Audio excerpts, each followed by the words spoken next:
So begin to know yourself as something far greater than the ever-changing, ever-dying aspects that have dominated your picture of who you are. Who am I is then answered with, I am an infinite being who originated not from my parents, but from a source that is itself birthless, deathless, and changeless. Your connection to Source. We have all been created from the same source, and it is my conclusion that we must be like what we came from. It matters not what we call this source. The Tao that can be named is not the eternal Tao, is the message in the opening lines of the Tao Te Ching. Call it Tao, call it God, call it Jehovah, call it Divine Mind, it matters not. You are merely interested in recognizing that you originated from the source of all life in a form you know as your constantly changing physical body, which obviously contains the creative energy that you came from. Listen to these words, recorded during a 1967 lecture given by an initiatic science master, Omram Mikhail Ivanov of Bulgaria. Quote, "The Creator has planted within every creature a fragment of himself, a spark, a spirit of the same nature as himself, and thanks to this spirit, every creature can become a creator. And this means that instead of always waiting for their needs to be satisfied by some external source, human beings can work inwardly by means of their thought, their will, and their spirit to obtain the nourishing, healing elements they need.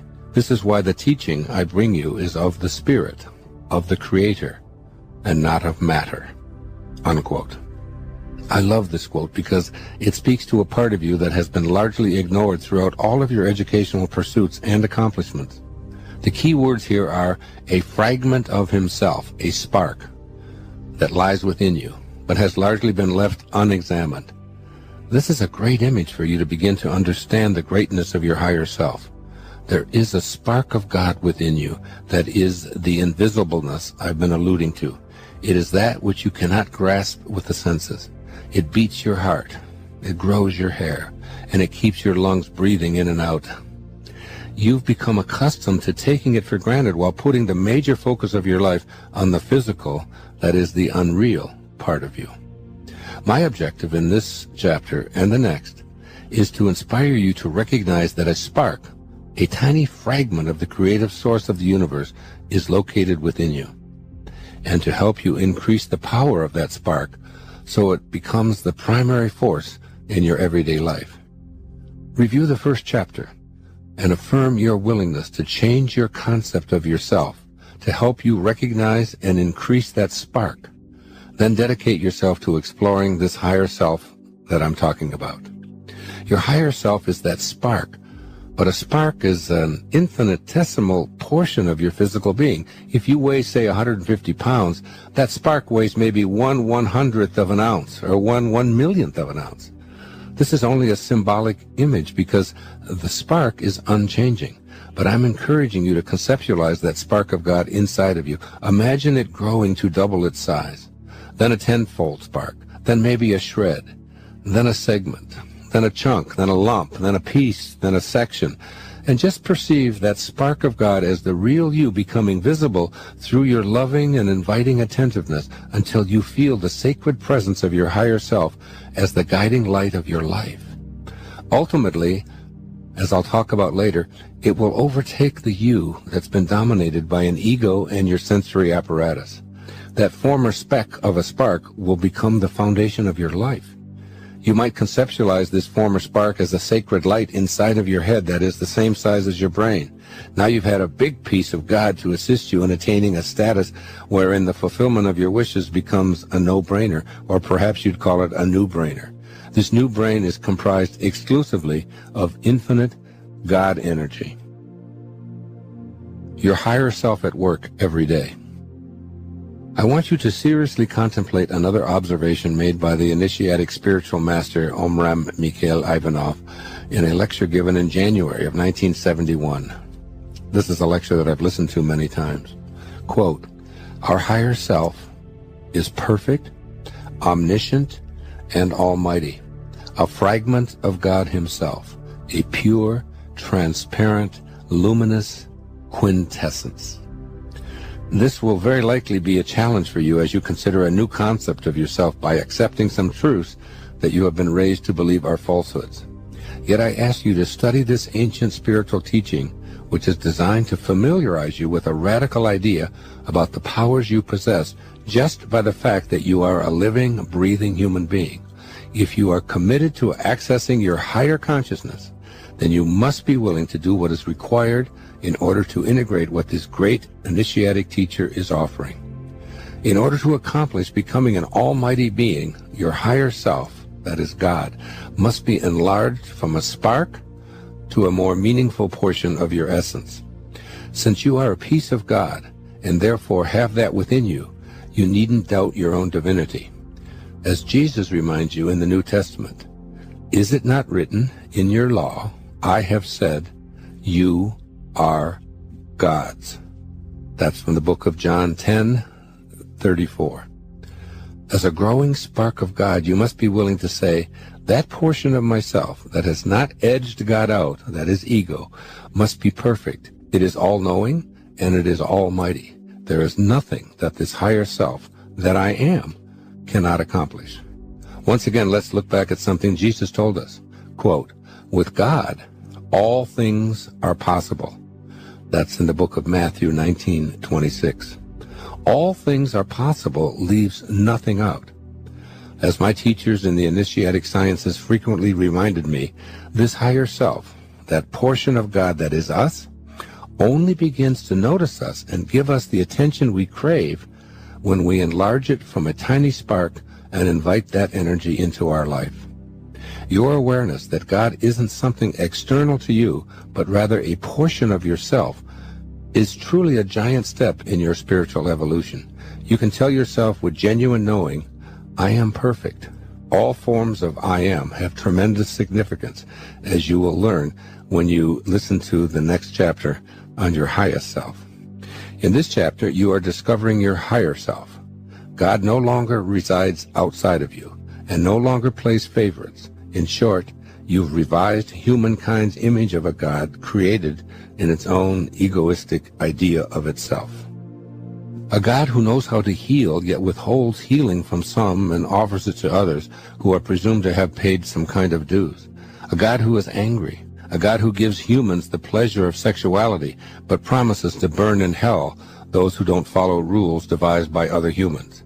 A God who gives us eyes and remains invisible, but threatens damnation for those who don't believe in him. A God who demands to be paid for services with fancy temples and gold-lined costumes for his highest representative.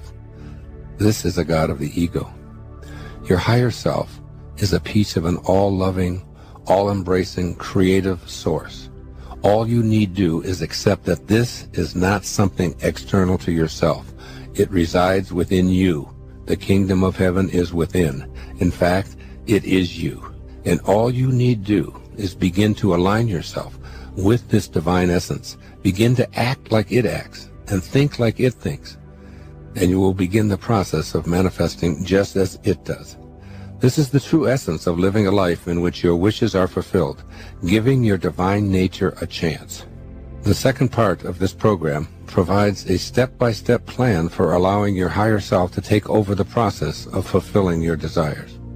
In these opening chapters, I hope to jar you into an awareness of how powerful a being you really are when you get past so much of the nonsensical conditioning that has dominated your enculturation.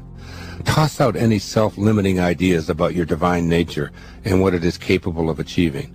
Befriend that spark. Consult it frequently. Nurture it. Pay close attention to it. Believe in it. And practice describing yourself first as a spiritual being, one who lives as frequently as possible from this all-loving, all-giving, all-joyful place called your higher self. Your higher self is just what it says, higher than your false self, higher than your material physical self. It is the part of you that is aligned with your very source of being. In the next chapter, you have the opportunity to consider an even more unlikely assertion in light of all that you've been exposed to since childhood. Not only do you have a lower ego-based false self, as well as a spiritually based higher self that is a piece of God, But you have a highest self, a self that you have been trained to believe is not something that you should ever claim. Your highest self awaits you in Chapter 3, the next chapter. Here are 3 suggestions for implementing the ideas of this chapter. 1. Set aside multiple times during your day to stop and ask yourself this key question. Right now, in what I am about to say or do my desires stem from my lower or my higher self? The ego is all about self-serving, ownership, winning, judging, and so on. The higher self is about serving, loving, and being in a non-judgmental state of peace.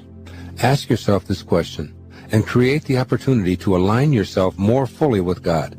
You then have access to the same powers of manifestation as your source of being. This question, when honestly explored, helps you align with the power to fulfill your wishes and desires. You don't need to abolish your ego animal nature.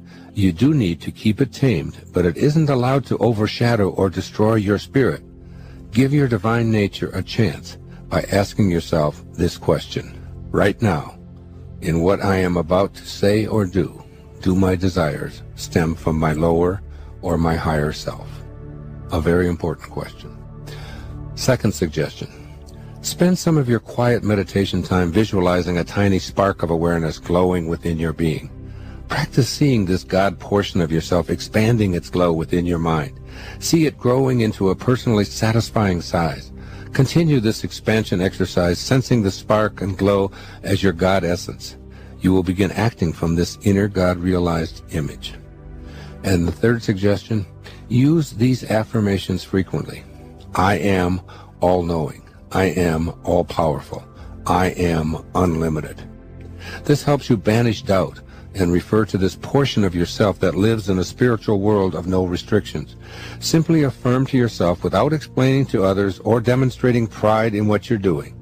You are ridding yourself of ego-dominated mental messages that continue to want to convince you that you are primarily your body and its 5 senses. Chapter 3, Your Highest Self. And here is a display quote from the book of Philippians 2, verses 5 and 6.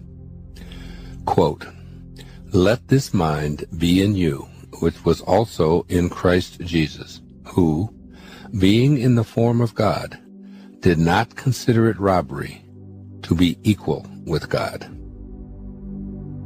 In the previous chapter, you explored the idea that there's a spark of God within you which you can choose to expand into a consciously larger component of your daily life. This spark is your spiritual essence, your higher self.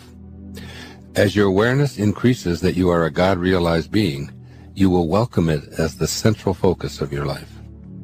The concept of your higher self will gradually evolve into your highest self, which is truly omniscient, almighty, and capable of producing miracles. Here you will see a new reality, a majestic idea of yourself that previously seemed inconceivable. Your highest self is described in the pronouncement in the display quote that I just read, written by St. Paul in his letters to the Philippians in the New Testament. You move from being a spark or a fragment of God to being able to assert that I am God, and not feel as if you're committing blasphemy or a cardinal sin by such a declaration. Here, the idea that you are equal with God was promoted by Jesus Christ, and you are encouraged by him to let this mind be in you. This isn't the God created by humans, the ego-driven deity who plays favorites and requires ostentatious places of worship, has temper tantrums, demands reparations, and is filled with rage, punishing those who do not do his bidding. Not even close. I am speaking here of the creative source of all being, a God who is responsible for creating the miraculous movement from non-being to being, a God who is formless, who does nothing, yet leaves nothing undone, a God who is everywhere. This is a divine invisible presence that's within you. This idea is at the basis of all great spiritual teaching throughout all time. Much of organized religious teaching proclaims that God is an all-powerful being outside of you.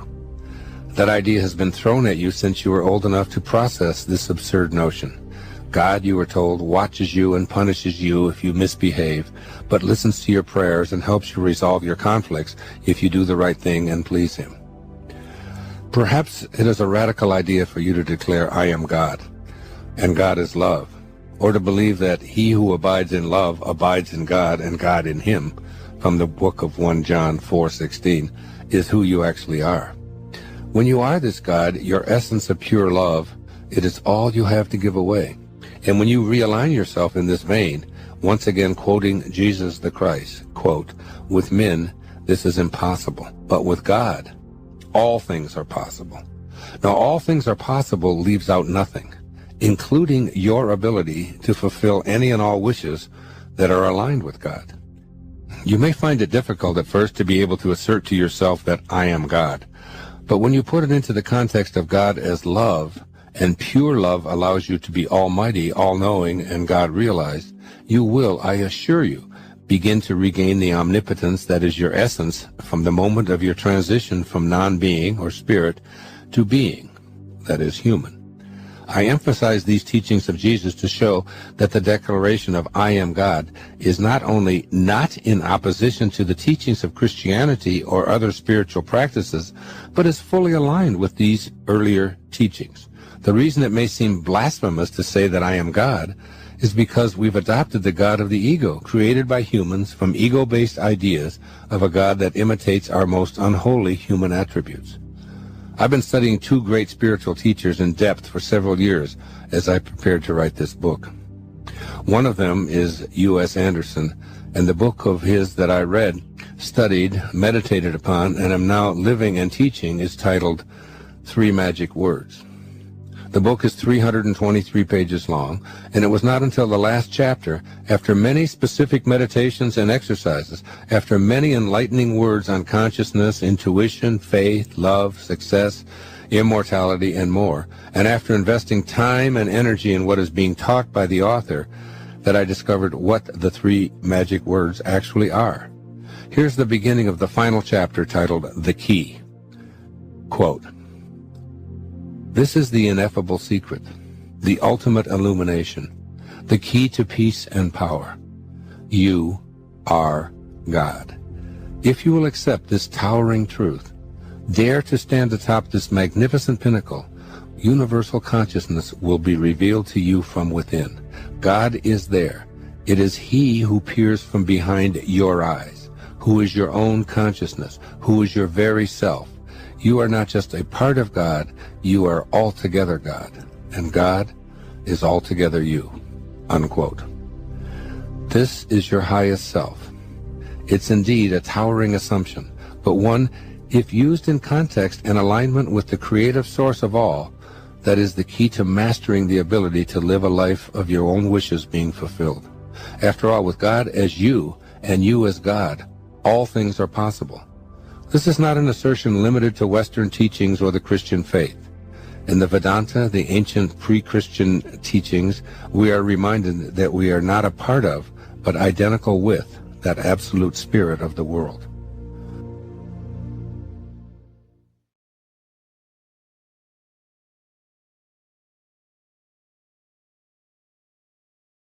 How are you? God bless you. Thank you for coming this evening. There are many ways to start an evening such as this. I think I'm going to tell you a joke. You'll appreciate it, you Unity people. It seems that Jesus was having a busy day interviewing people to get into heaven. Something you want to think about. A long line of people close to the end of the day. Jesus looked up and there was this old man with a white beard. He looked into his eyes and he said, "Sir, there's something about you." He said, "Tell me." He said, "While you were on earth, what did you do?" The old man looked down at him, squinting, and said, "Well, son," he said, "I was a carpenter."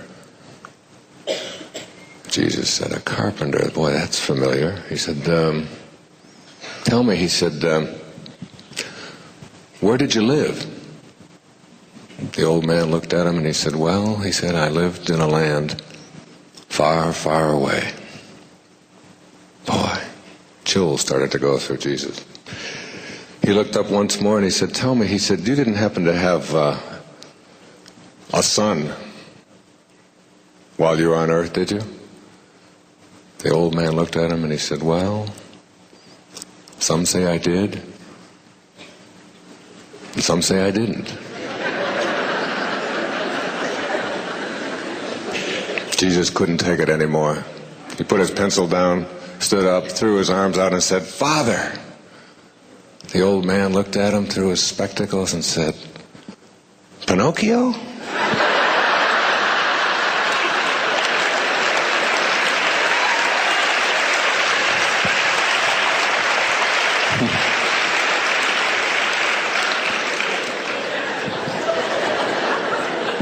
I like that story.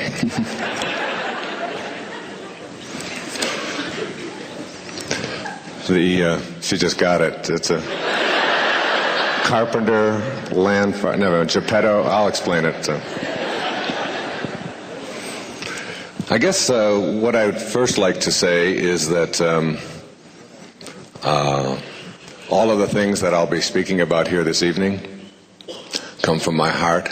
They don't come from any particular canned speech that I have that I just toss out as I go across the country and around the world. And that all of the things that I speak about here are things that I am working on in my own life. I also do not want to be perceived as anybody's guru. I don't think of myself that way. I have really worked hard at taming my own ego. I don't want to take the credit for any of the things that you have been able to do in your life, largely because I don't want the blame if you've been screwing it up. And if you're going to take credit, you've got to be willing to take the blame. I have had the same kinds of heartaches and struggles that all of you have gone through. I've been through divorce. I've been through separation. I've had bouts with addictions in my life. I've left them behind. I've struggled with it. I am today what I call a camel. I don't know if you know what a camel is. It's an animal that begins its days on its knees, and it ends its day on its knees, and it can go 24 hours without a drink.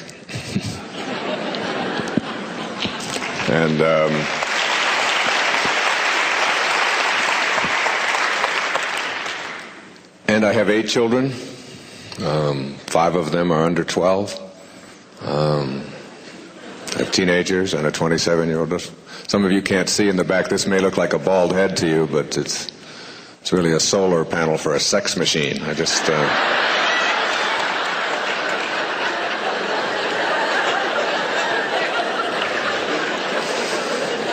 I live in the sun in Florida, so it's a working overtime. And go through all of the same kinds of things that you go through in your lives in raising children and trying to do as good a job as you can and take care of all of the things that come along in your life. So I am a messenger, and I have been given a gift of being able to write and to speak, and I go where I'm sent. What I'm going to speak about tonight is largely what I have written about in a brand new book that'll be released soon called Your Sacred Self. And it is really about the triumph of the higher part of ourselves over the ego. It is really my effort this evening to help you to leave here with a blueprint, if you will, for transcending your lower identities and allowing this sacred part of yourself.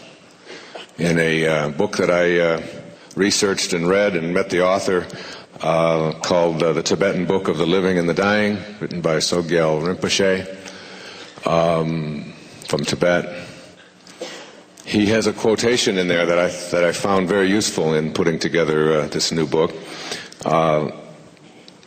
He said that 2 people have been living inside of you all of your life.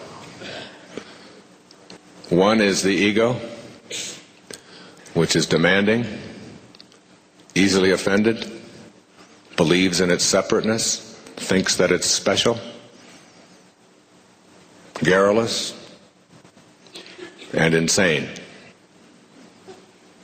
The other is your hidden higher self, whose beautiful voice is rarely heard or attended to. And I am going to be talking about something that I call heightened awareness. And heightened awareness is, for me, the sort of organization of this evening's presentation flows around a theme of, first of all, sort of trying to explain what I mean by higher awareness. And then I have 5 keys to higher awareness, what they are. And as I talk about each one of them, and whatever stories I tell or however it gets presented, I will point them out for those of you who are more linear than I am and want to take notes, or those of you who are listening to this on tape. You'll see this blueprint, and I believe very strongly, I don't believe it, I know very, very firmly that if you can master these 5 keys to higher awareness, you can literally become your own miracle worker and begin to manifest whatever it is that you need for this journey that you're on here. In the New Testament, which I read very carefully from the beginning to the end, before writing Your Sacred Self, I also took on the Kabbalah, which I didn't realize was as long as it was, but I committed myself to reading it and trying to understand a tiny percentage of it. An ancient text that's been passed on by mystical scholars for thousands of years. I also read the Bhagavad Gita again and completed A Course in Miracles. And in reading those 4 sort of spiritual guides, then I prepared myself for writing. And in the New Testament, there is a quotation attributed to Jesus from St. John. Said that even the least among you can do all that I have done, and even greater things. And I have taken that literally. I truly believe that each and every one of us have within us the capacity to be miracle workers and to live a life that is way beyond anything that most of us have ever contemplated before. We haven't allowed ourselves to contemplate some of these things. And so some of the material that I'll be presenting here or talking about here this evening will be processed by some of you as weird and strange, and that's fine. I'll even point those out as I go along so that you won't think I don't know what you're thinking. But they are still things that I know are possible.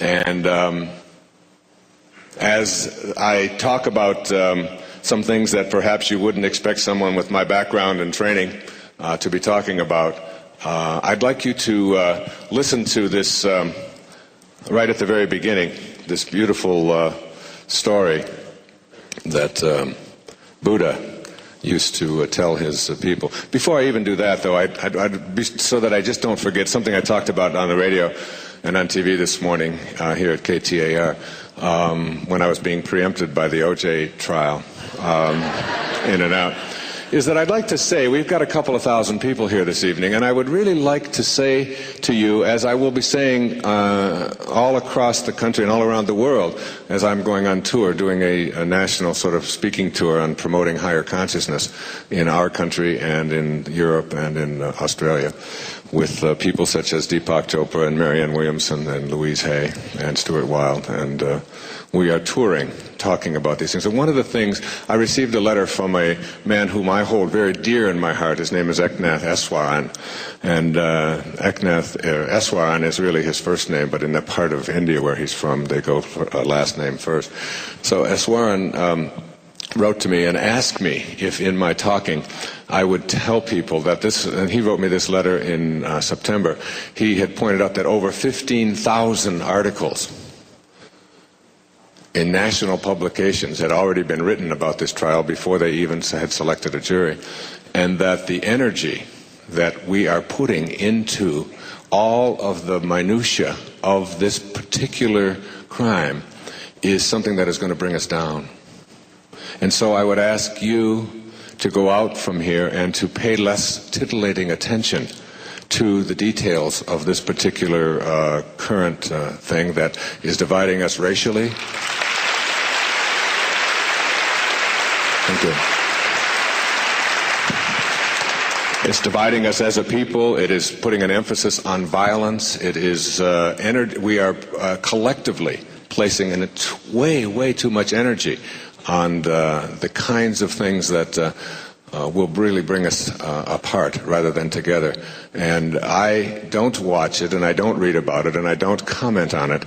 And I really would like the kinds of people who have showed up here this evening to just turn your attention, and when it does come on, just put love out there, and just kind of surround all of the souls that are involved in this drama with light and with love, and let the process take care of itself, and stay out of it.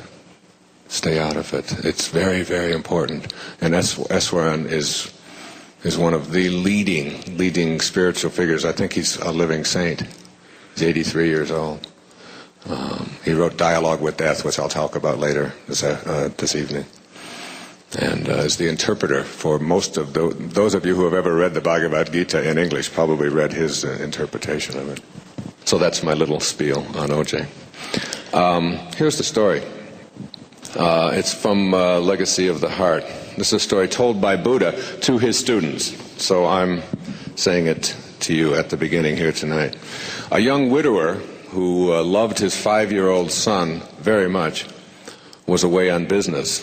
And bandits came and burned down the entire village and took his son away. When the man returned, he saw the ruins and he panicked. He took the charred corpse of an infant to be his own child, and he began to pull his hair and beat his chest, crying uncontrollably. He organized a cremation ceremony and collected the ashes and put them in a very beautiful velvet pouch. Working, sleeping, or eating, he always carried the bag of ashes with him. One day his real son escaped from the robbers and found his way home. He arrived at his father's new cottage at midnight and knocked at the door. And you can imagine at that time the young father, who was still carrying the bag of ashes and crying, he asked, "Who is there?" And the child answered, "It's me, Papa. Open the door. It's your son." In his agitated state of mind, the father thought that some mischievous boy was making fun of him. And he shouted at the child to go away. And he continued to cry. The boy knocked again and again, but the father refused to let him in. Some time passed, and finally the child left. And from that time on, father and son never saw one another again. And after telling this story, the Buddha said, sometime, somewhere, you take something to be the truth. If you cling to it so much, when the truth comes in person and knocks at your door, you will refuse to open it. It's a powerful story for beginning students learning to be Brahmins. And it's a powerful story for each and every one of us. Is that we have to have what we learned when I was studying literature back at the university. We have to have this thing called the willing suspension of disbelief. And this is what you do every time you go into a movie theater. You don't go up to the screen and look at the screen and say, you know, this is really ridiculous. I mean, this is 2 dimensions, and that's really light being projected onto that screen, and I'm not going to let my emotions be affected by a 2-dimensional light being projected up there. This is absurd. You don't do that. You willingly suspend your disbelief and allow yourself to be entertained. And then when the evening or when the movie is over, you pick up your doubt and you go out and make your own decisions about it. That's all I would ask. That's all I'm asking of some of the things that I'll be speaking about here this evening. It's just to willingly suspend your disbelief, like you do when you read a novel or see a movie, and then just allow it in. And try to allow it in with an absence of judgment. Just open yourself up to new possibilities, particularly possibilities for you. Because that quotation that is attributed to Jesus about even the least among you can do all that I have done, think about what that truly means. That means that you have a capacity within you to literally manifest whatever it is that you want for yourself through a miraculous process called intention. And I'd like to begin by talking about what that means. You see, when you reach this heightened state of awareness, what happens is that you begin to develop a consciousness that allows you to manage the coincidences of your life. Something that Carl Jung spent his lifetime writing about and talking about. That instead of thinking of things happening to you and the coincidences that sort of just show up in your life that you call, oh, miracles, or that you call, wow, wasn't that weird, or wasn't that an interesting set of circumstances for that all to come together like that? You begin to have a different awareness, which is where I place my attention and leave my attention by leaving my ego behind and allowing this higher part of myself to reside there. Where I keep my attention, I can literally bring into the world of the manifest. Or I can go from the wave to the particle, or whatever you want to call that. And that's a very intriguing notion. I wrote a book a few years ago called You'll See It When You Believe It. And I have a chapter in there that I called synchronicity. Now, this is a Jungian term. And it really sort of defines this process of how you can collaborate with fate. Now, most of us have been trained on a set of beliefs that keep us from having any conviction that this is something that is within our control. In fact, many of us have been trained to believe that to even think like this is blasphemous. To think that you have perhaps this kingdom of heaven is within you. And in reading the New Testament, and I always wonder about so much criticism when I remember talking on the Oprah show one time about God, that most people don't have a problem believing in God, they have a problem in knowing that they are God. That God is within them. And she said to me, you realize that there's a lot of people watching all over this country, particularly in certain regions of the country, who are going to find this idea that they are God, pretty absurd. And I said, well, that's just the way it is. And then as I was getting prepared to write this new book, I came across St. Paul's letters to the Philippians. And in Philippians 2, which is a series of letters that St. Paul wrote after being in prison, about words of Jesus, because St. Paul literally wrote the New Testament. And he said these words. And I often want to ask the people who find this so blasphemous what these words mean. He said in Philippians 2, verses 5 and 6, he said, "Have in you the same mind as Christ Jesus, who, being in the form of God, did not consider it robbery to be equal with God." And so I would ask you to consider that and have that mind. That God is not just something that is outside of you, but that you are extensions of it. And it doesn't really matter what you call it. Alan Watts once said to me in 1971, he said, "Wayne, don't forget this." He said, "You cannot get wet from the word water." You cannot get wet from the word water. So it isn't the word that makes water wet. It is whatever it is. Speaking of which, I need some of that. Oh, here it is, right here. Just manifest it. I mean, this stuff works so great, I'm telling you. I love you. I love you too. This is water. And it doesn't matter what you call it. And the same thing is true for this divine force that flows through everything and everyone. It doesn't matter what you call it, so get off of it. It isn't the label. As Kierkegaard said, once you label me, you negate me. It's not what you call me. I'm not what you call me. Nor is God. If you want to call it God, great. Want to call it soul, great. Spirit, consciousness, awareness, whatever you want to call it. Louise, Ralph, whatever pleases you. It is not what you call it. It is the universal Tao. So we'll just call it God. And if you're dyslexic, dog, okay?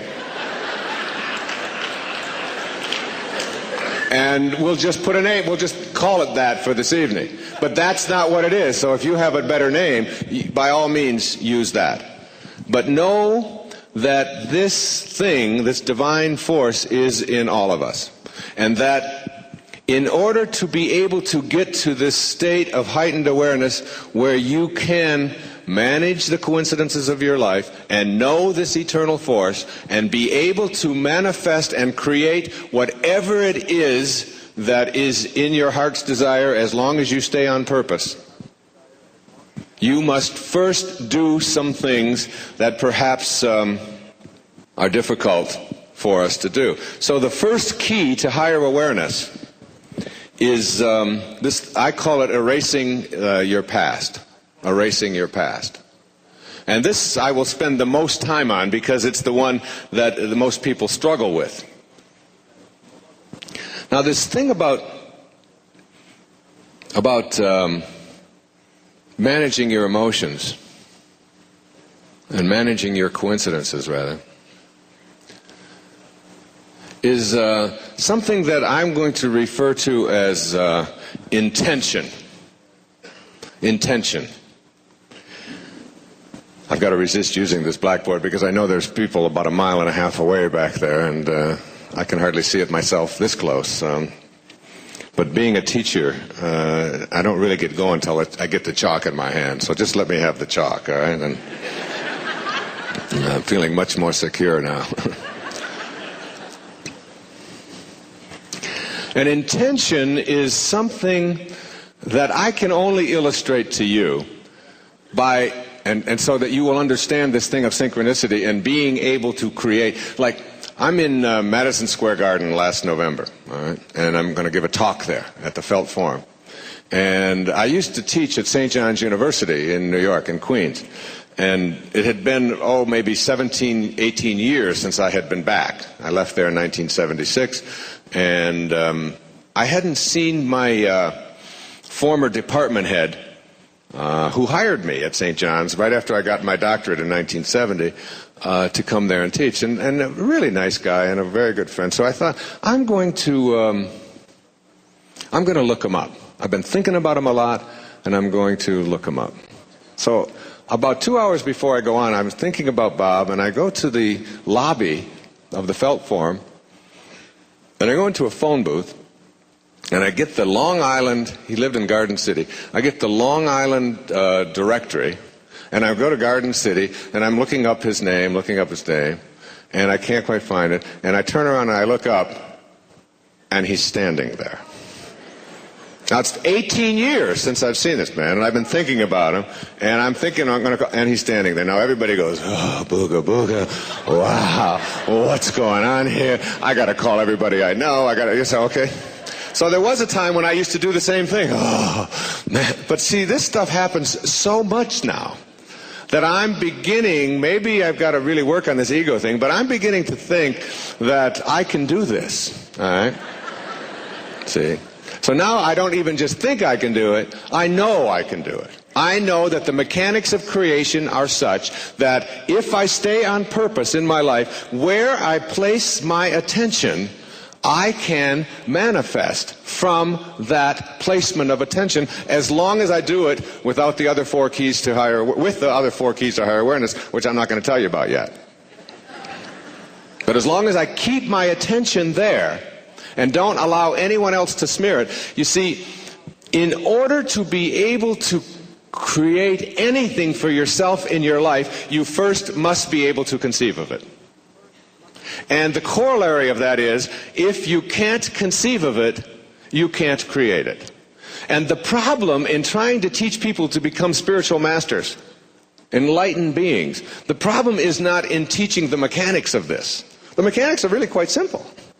What you do is really fairly simple to do.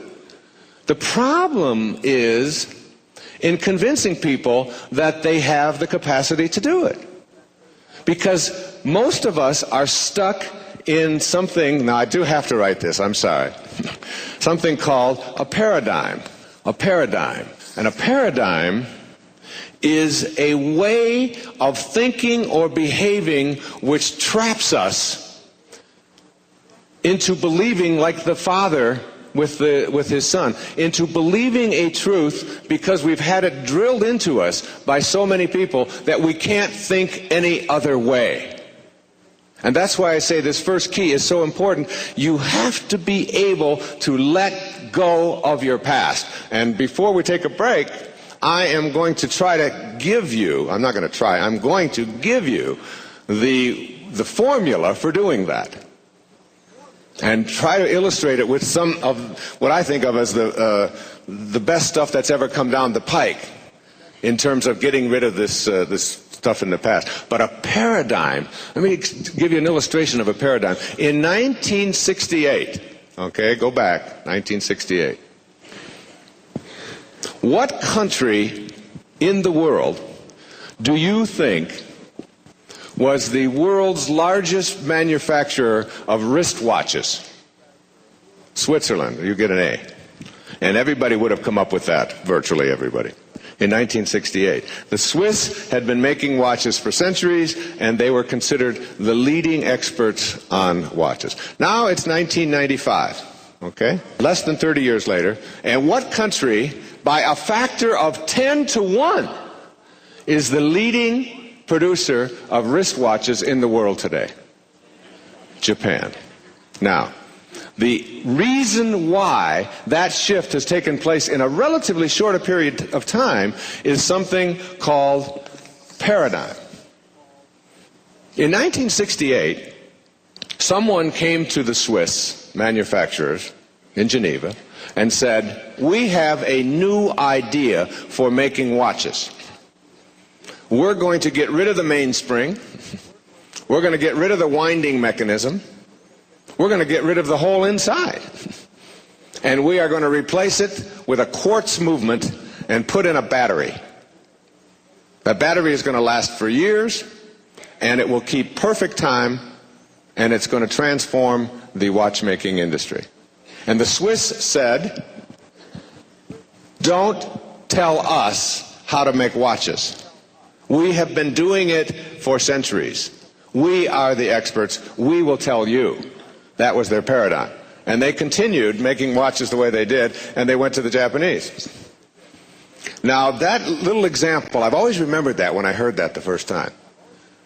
And I say it to you because you can also get stuck in a paradigm in your life, in lots and lots of areas. Most of us have these kinds of things that we hang on to and that we believe so strongly because we have been conditioned by all of our well-meaning sort of other egos who have shown up in our life to guide us and have directed us on a path that is mostly directed by our lower identities. And while we pay some attention to our higher identities, we usually just do it on Sunday mornings or Saturday evenings. And the rest of the time we have sort of a whole different way of approaching it. And a paradigm is something, now I have a teacher that I work with that is really, I think, a very enlightened being. And he told me, he said, if you want to get out of the paradigms that you're in, and I was like, me? I'm Wayne Dyer. I'm not stuck in anything, all right? He said, well, one of the things you're going to have to learn to do is you're going to have to learn to kill your ego. I said, well, I really can do that. I can kill my ego. I said, what's the test? How do you know when you've killed your ego? He said, well, the test for killing your ego is you check yourself into a dirty, grungy motel room that smells of piss,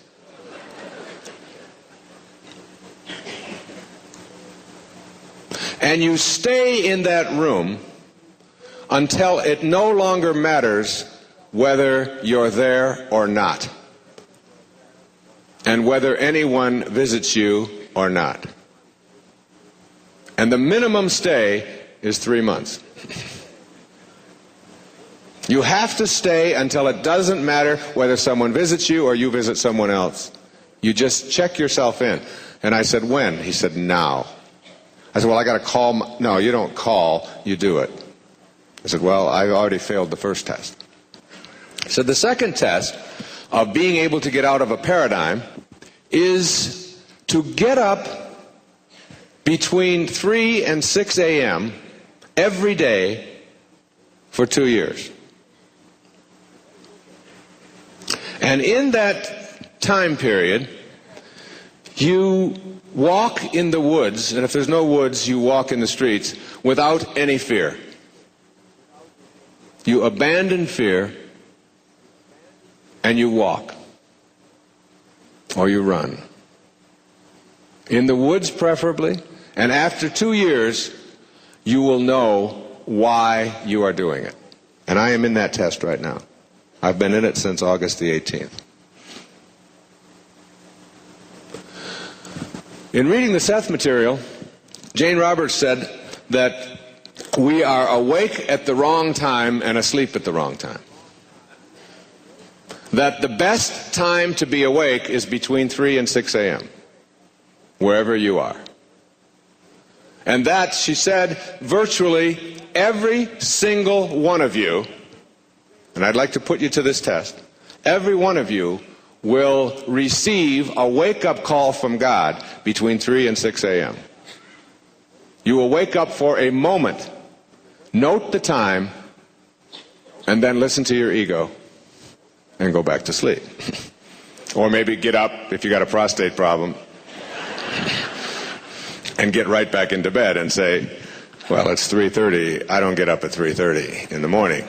Only a fool would do that, you see. And that the best time to be asleep is between 3 and 6 in the afternoon. And that between 3 and 6 in the morning is when the world is silent. And you will, and I've learned this after 6-7 months of doing this, I've learned that I am the most clear in these hours. And I have begun to have this awareness after 6 months now of being up in these hours that I am losing the paradigm that I was stuck in. And the paradigm that I was stuck in says, if you don't get enough sleep, you're going to be very tired for the rest of the day. And I've only had, let me see how fit I am and how good I feel. Where's my watch? Where's the clock? I've got to find out, well, let's see, I went to bed at 11, 4 hours. It's going to be a deficit of 4 hours, so I'm going to be sleepy all the rest of the day, and then I'm not going to get this done, and tonight we've got to go here, and I'm going to be sleepy then. I'm going back to sleep. Now, there was an ancient Sufi poet. His name was Rumi. And Rumi had, in one of his poems, he said, do not go back to sleep. Do not go back to sleep. Do not go back to sleep. So what I have done, and what my teacher said to me, he said, you will find this difficult at first, because your ego will be telling you all the reasons why this is absurd. So what you do is you wake up and you put your feet on the floor. And then if you want to go back to sleep, sleep with your feet on the floor. Which I have done on a few occasions. But not for very long. And the ironic thing about all of this is that I now, when I go to sleep, it doesn't make any difference what time it is. I can't wait for 3 or 4 o'clock in the morning to arrive and to get out there and be, no matter what the temperature is or what city I'm in or where I am, I can't wait for that. And I have eradicated fear from my consciousness. It's just like knowing that I'm protected and that I'm fine and that it's going to be all right. And so I would just like throw that out to you. There are probably people in the room here who get up in those hours, not to go to work, but often to meditate or to write or to do their music or to create whatever it is that you're creating or to think through whatever. This is a very, very spiritual time of the day. It is the most spiritual time of the day. It is the time when you have more silence, and as Melville said, silence is God's one and only voice. And you will begin to make a direct sort of communication with the higher part of yourself if you can remove so many of the distractions. So that's a paradigm. Another paradigm that I've learned to transcend was when I went through a week of training with Taekwondo. And in Taekwondo, you learn how to use your feet as if they were hands. Now, most of us have been taught that our hands do certain things and our feet do certain things. Our feet are for walking, our hands are for picking things up. But you can learn in quite a short time, if you have banished all of that doubt and opened yourself up and had that willing suspension of disbelief. If you willingly suspend that, you can train your feet to do everything that your hand can do. You can train it to punch, you can train it to pick things up, you can train it to do virtually anything you can do with your hand. And people who lose their hands learn this very fast. So it's like a new paradigm. When you first start trying to pick things up with your feet or to try to use your feet to manipulate or to punch with or to whatever, you're just all discombobulated. Now these are just sort of physical things. You can do this in the area of eating. You can do this in the area of your relationships. Most of our relationships are a function of paradigms. We relate to each other in the way that we have been told is the only way that you can relate. And so when someone else says something to us that we find offensive, we immediately respond with anger. And that's a paradigm. In Everyday Wisdom, this little book of quotes, my favorite quote in there is this whole idea that if you really want to improve the quality of your relationships, whatever you pay to get in here tonight, just this one little sentence will really dramatically alter your relationships. And I'm not just talking about the person that you live with. I'm talking about people that you meet on the street, people that you work with, people that wait on you in restaurants, whomever they are. When you have the choice, and you always do, to be right or to be kind, just pick kind. It's a whole new paradigm. I no longer have to be right. Whew. Now there is a shift in awareness that will lead you to higher consciousness. Someone says, you really are an asshole. And you say, I appreciate you pointing that out. I really do behave like a jerk a lot. And having someone to point it out to me really probably will help me to transcend that. It's very nice of you. The subtitle of my new book is called Making the Decision to be Free. Making the decision to be free. Now, freedom, the best definition I ever heard of freedom was offered by Florinda Donner in a wonderful book called Being in Dreaming. And Florinda Donner defined it this way. She said, freedom is the absolute lack of concern about yourself. Now that's freedom. When I was walking with Marianne Williamson in Melbourne, Australia, just a few months ago, we toured Australia, speaking down there. And we went for a walk one day. My oldest daughter, was babysitting her little girl, Emma. And we went for a walk for about 2 or 3 hours, just talking about the tour and what we were going to do on the programs and all of that. And she said to me, out of nowhere, she said, come on, Wayne. She said, tell me, do you have any secret desires? Just like... Now, there was a time when someone asked me that question in a park, a woman, I would have come up with sort of a crass remark. But I said, yes, I do have secret desires. She said, what is it? I said, I would like to disappear and still be here. And I remember reading in some of Castaneda's later works saying that freedom is really a disappearing act. It's like you have to learn how to disappear your ego. And the absolute lack of concern about yourself and how things affect you and how self-absorbed you are and how important you are and their need to be right all the time and all of that. This is all stuff that is part of a paradigm that we have been taught because we believe in this, ego, which stands for edging God out. Our ego is the part of us that is our false self. And I say that without qualification. It is the part of us that would have us believe that we are separate from, that we are more important than, that we are special.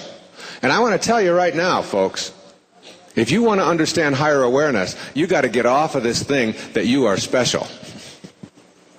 You are not special in the eyes of God or anyone else.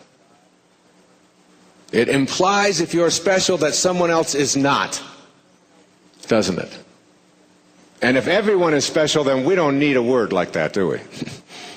To specify who is and who isn't. We are all divine creations, extensions of God. Every single one of us. No one better, no one more important, no one more advanced, no one prettier, no one more anything. And this whole idea that we have been carrying around with us about what it is that offends us, and what it is that we find difficult to live with, and how important it is for us to be right and to make other people wrong. All of this stuff is an absence of higher awareness. And you've got to somehow figure out a way to transcend it. And know and begin to believe in something that you can't see. Believe in something that you can't see. I wrote a story. I'm going to share just a part of it with you. It's a story that I open up this Your Sacred Self with. The story goes like this. Imagine this scene. Two babies are in utero, womb mates.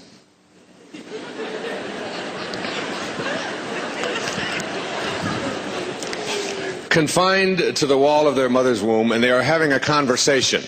Okay, just willingly suspend, just let this in, okay? Two little twins having a conversation. For the sake of clarity, we'll call these twins ego and spirit. Spirit says to ego, I know you're going to find this difficult to accept, but I truly believe there is life after birth. Ego responds, don't be ridiculous. Look around you. This is all there is. Why must you always be thinking about something beyond this reality? Why don't you just accept your lot in life? Make yourself comfortable. Forget about all these life after birth nonsense. Go in the corner and grab your cord and knock it off. Spirit quiets down for a while, but her inner voice won't allow her to remain silent any longer. Ego, now don't get mad, but I have something else to say. I also believe that there is a mother. A what? A mother. A mother? How can you be so absurd? You've never seen a mother? Why can't you accept that this is all there is? The idea of a mother is crazy.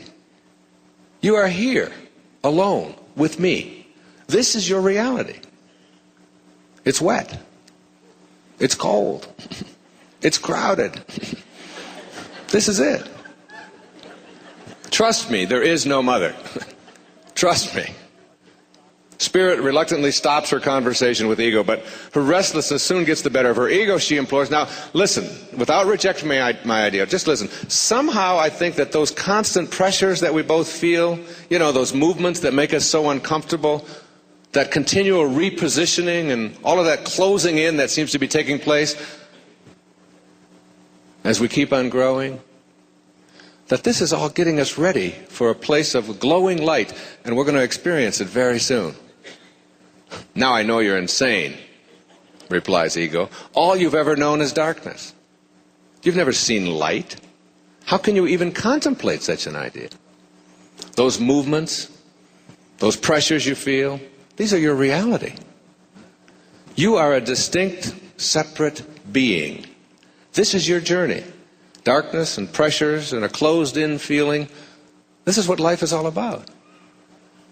You're going to have to fight it as long as you live. Now grab your cord and stay still. Spirit relaxes for a while, but finally she can contain herself no longer. Ego, I have only one more thing to say, and then I'll never bother you again. Go ahead, ego responds. Go ahead, impatiently. I believe all of these pressures and all of this discomfort is not only going to bring us a new celestial light, but when we experience it, we are going to meet Mother face to face and know an ecstasy that is beyond anything we've ever experienced up until now. You really are crazy, Spirit. Now I'm convinced of it.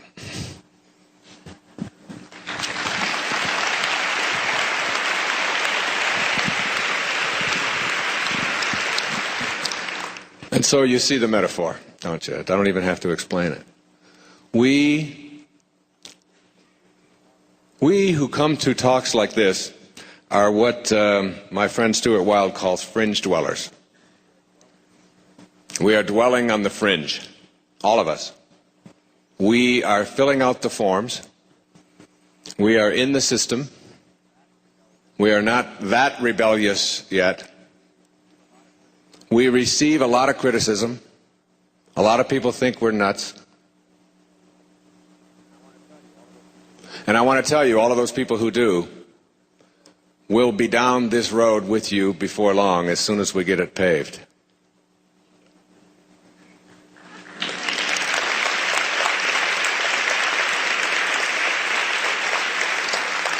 And while it's still rough, those who don't want to travel rough roads will be your critics. But most of us are sort of living what Jesus talked about when he said to be in the world, but not of the world. And so all of us here in this room know in our hearts that we are on a path that can't be stopped. And it's a very powerful force within us. And it motivates us not only to come to things like this, but to behave in new ways and to break out of old paradigms. We also know that there is something more to this life that we are here experiencing other than just being a part of the system, and we are going to have a deeper, richer experience of life. We know it's available. We know that it doesn't matter what the system says, and that we are going to be what I call scurvy elephants.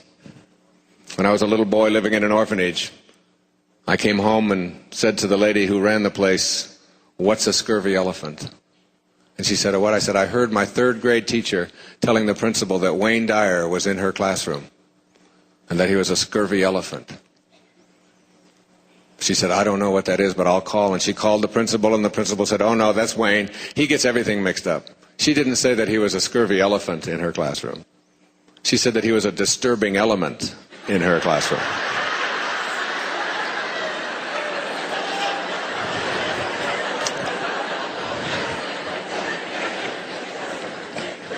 And so we usually have a house full of them when I speak. And your karmic payoff is usually that if you are one yourself, you get 2 or 3 of them to raise. I got 8. And so, knowing that there is a deeper and a richer experience of life available to us fringe dwellers who are sort of in the world, but we're not of the world, we know this is not home. This is not our home. We know it.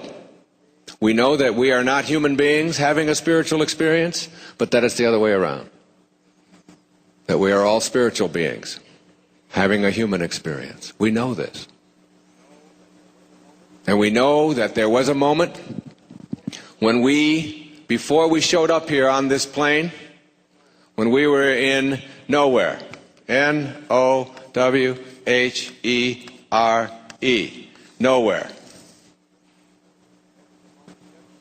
And this is the moment just before your conception.